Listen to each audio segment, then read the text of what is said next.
के लाला तू भगवान है।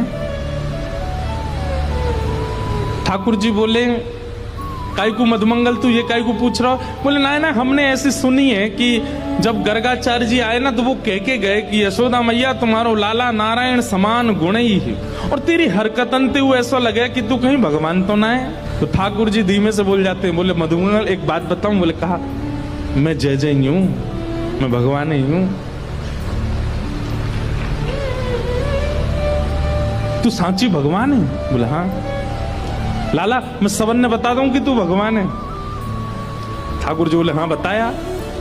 मधुमंगल गयो, सबरे सखान में हल्ला मचाया। बोले तुम्हें एक बात बताऊं? बोले कहा, हमारो जो लाला है ना, बोले हाँ जी भगवान है। ये बात सुन के आधे तो हंसने लगे और आधे छड़ी लेकर के बोले दिखाइयो ने कहां तेरो भगवान। ठाकुर जी निकल के आए कुंज से, आज बड़ी अदा से निकल के आए। ए मधुमंगल सीताराम प्रणाम करो, हम भगवान हैं। नहीं मानते, नहीं स्वीकार करते। एक दिन ऐसी लीला भागवत में आती है कि एक बार जागरण हुआ, ब्रज में जागरण कराया नंद बाबा ने। जागरण का मतलब है पूरी रात जग करके अपने इष्ट का स्मरण करना, वो जागरण है। रात भर जागरण चला। तो जागरण के काल में जैसे ही थोड़े ब्रह्म मुहूर्त का समय हुआ, तब घड़ी तो होती नहीं थी।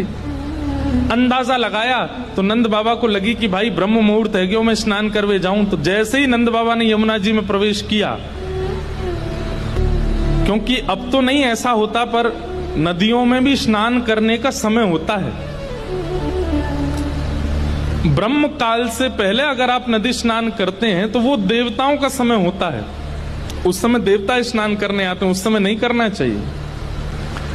तो नंद बाबा देव काल में चले गए और जैसे ही नदी में स्नान करने पहुंचे तो गंधर्वजन इनको पकड़ के ले गए। जब नंद बाबा बहुत देर तक नहीं आए तो सबने जाके ठाकुर जी से कही। तो ठाकुर जी गए और ठाकुर जी ने यमुना जी में प्रवेश करके गंधर्व लोक में जाकर के नंद बाबा को वहां से छुड़ाया और वापस लेकर के आए। तो जैसे ही नंद बाबा वापस आए तो सब ब्रजवासियों ने घेर लिया। सब ब्रजवासी बोले, बाबा तुम कहां चले गए?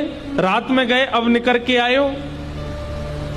मधुमंगल श्रीदाम बोले, बाबा हमें तो यूं बताओ, इतनी देर तुमने सांस कैसे ली भीतर? तुम चले कहां गए? बाबा बोले, भैया दो देवता मुझे पकड़ के ले गए, मैंने देव काल में स्नान कर लियो। बोले फिर? बोले कछु ना, बड़े बड़े महल बने, बड़े बड़े लंबे चौड़े